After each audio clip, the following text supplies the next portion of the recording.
Hi, boys and girls. Today we're going to be reading The Mouse and the Motorcycle, Chapter 3. And we're also going to get into part of Chapter 4 because Chapter 4 is a lot longer of a chapter. This chapter is called Trapped, and it leaves off with Ralph falling into the wastebasket after he tried to ride the motorcycle. Even though Ralph woke up feeling sick and dizzy, his first thought was of the motorcycle. He hoped it was not broken. He sat there at the bottom of the wastebasket until the whirly feeling in his head stopped and he was able, slowly and carefully, to stand up. He stretched each aching muscle and felt each of his four legs to make certain it was not broken. When Ralph was sure that he was battered but intact, he examined the motorcycle. He set it up right and pulled it backward and forward to make sure the wheels still worked. One handlebar was bent and some of the paint was chipped off the rear fender, but everything else seemed all right. Ralph hoped so, but there was no way he could find out until he figured out how to start the engine. Now he ached too much to even try. Wearily, Ralph dragged himself over to the wall of the metal prison and sat down beside the apple core to rest his aching body. He leaned back against the side of the wastepaper basket, closed his eyes, and thought about his Uncle Victor. Poor, nearsighted Uncle Victor. He, too, had landed in a metal wastepaper basket, jumping there quite by mistake. Unable to climb the sides, he had been trapped until the maid came and emptied him out with the trash. No one knew for sure what happened to Uncle Victor, but it was known that trash in the hotel was emptied into an incinerator. Ralph felt sad and remorseful thinking about his Uncle Victor getting dumped out with the trash. His mother had been right after all. His poor mother, gathering crumbs for his little brothers and sisters, while he, selfish mouse that he was, sat trapped in a metal prison from which the only escape was to be thrown away like an old gum wrapper. Ralph thought sadly of his comfortable home in the mouse hole. It was a good home, untidy, but comfortable. The children who stayed in room 215 usually left a good supply of crumbs behind, and there was always water from the shirts hung to drip dry beside the wash basin. It should have been enough. He should have been content to stay home without venturing out into the world looking for speed and excitement. Outside in the hall, Ralph heard footsteps and Matt the bellboy saying, "These new people in 215 and 216, somehow they got the idea that there are mice in the hotel. I just opened the window and told them the management wouldn't stand for it." Ralph heard a delighted laugh from the second floor maid, a college girl who was working for the summer season. "Mice are adorable, but just the same, I hope I never find any in my rooms. I'm afraid of them."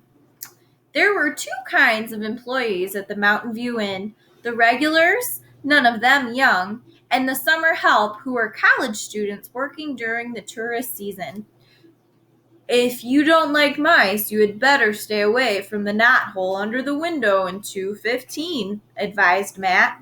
The sound of voices so close made Ralph more eager than ever to escape. "No!" he shouted, his voice echoing in the metal chamber. "I won't have it! I'm too young to be dumped out with the trash!" In spite of his aches, he jumped to his feet, ran across the wastebasket floor, and leaped against the wall, only to fall back in a sorry heap. He rose, backed off, and tried again. There he was on the floor of the wastebasket a second time. It was useless, utterly useless. He did not have the strength to tip over the wastebasket. Ralph was not a mouse to give up easily. He considered his problem a moment before he rolled the motorcycle over to the wall of the wastebasket. Then he seized the apple core by the stem and dragged it over to the motorcycle. By putting his shoulder under the stem end, he managed to raise the core until it was standing on its blossom end. But when he had put his front paws around it and tried to lift it, he found he could not. The core was too heavy to lift up onto the seat of the motorcycle. Ralph was disappointed, but when he stopped to think it over, he saw that even if he could manage to get the apple core on top of the motorcycle, it would still not be high enough to allow him to climb the wastebasket. Bruised and defeated, Ralph dropped the core and decided that he might as well be thrown out with the trash on a full stomach as an empty one. He took a bite of the apple and felt a little bit better. It was the best food he had eaten for several days, juicy and full of flavor, and much better than the damp Zewick crumbs the last guest had left behind. He took several more bites and settled down for a hearty meal, saving the seeds for dessert. 2 ant scouts appeared on the rim of the wastebasket. "Go away," said Ralph crossly, because he did not like to eat food crawling with ants and because it embarrassed him to even be seen in this predicament. The ants left as silently as they had come. When Ralph had eaten his fill of the apple, he curled up beside the core. He only hoped that someone might drop a Kleenex over him. It was bad enough to be carried to one's doom in a wastebasket, but to be carried to one's doom by a shrieking maid was unthinkable. There was one tiny ray of hope. If someone did happen to drop a Kleenex over him, he just might have a chance to jump and run when the maid tipped the basket up to empty it into the incinerator. The thought that the boy was sure to miss his motorcycle and start looking for it kept Ralph tossing and turning beside the apple core until, stuffed and exhausted, he finally fell asleep. All right, I'm going to begin chapter 4 called Keith, and I'll finish it in the next video. Ralph did not know how much time had passed before he was awakened by the lamp on the bedside table shining down on him. He squeezed himself into the tiniest possible ball, wrapped his tail around his body, and tried to make himself as thin as the apple core. "My motorcycle!"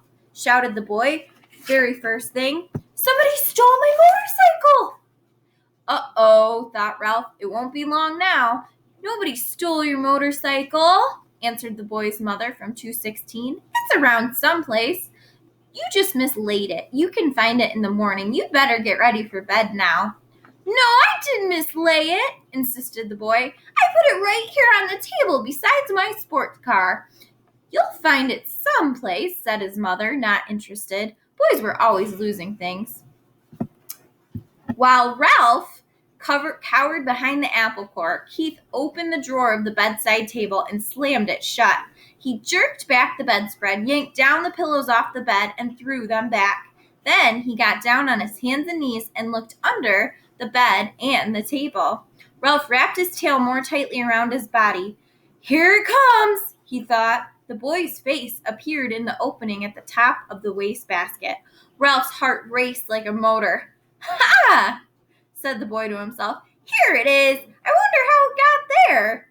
His hand came down into the wastebasket to seize the motorcycle and lift it out. Still leaning over the wastebasket, he examined the bent handlebar and the chipped paint.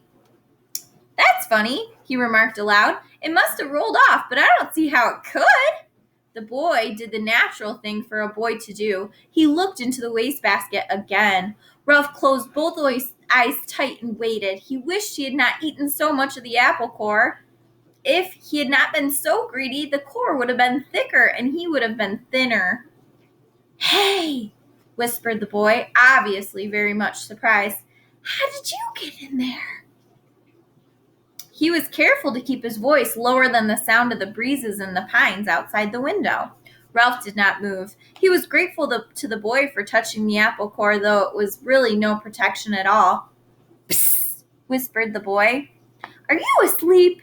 Still Ralph remained motionless, except for a slight quiver of his whiskers, which was unable to control. The boy was silent, but the mouse could feel the rhythmic drafts of his breathing. The boy must be thinking, but what was he thinking? That was worrying Ralph.